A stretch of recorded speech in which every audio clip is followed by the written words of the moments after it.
Hello guys! Hi guys! Welcome to my kitchen. Today's video, gagawa po kami ng aking anak ng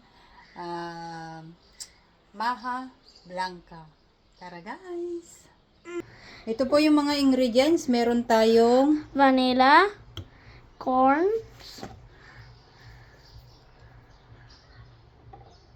what is this?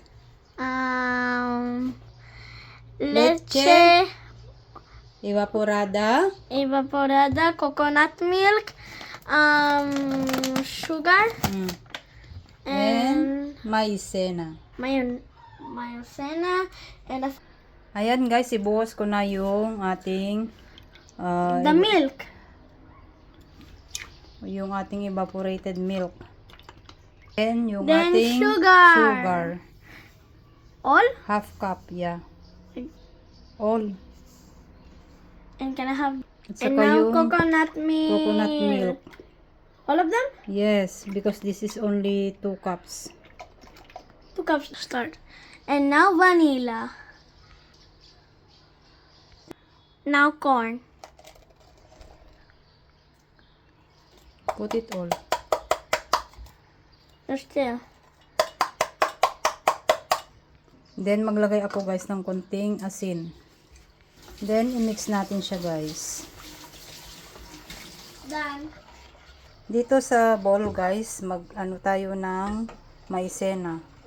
Magtunaw tayo ng 3 kutsara ng maizena. Ayan, pang dalawa na to.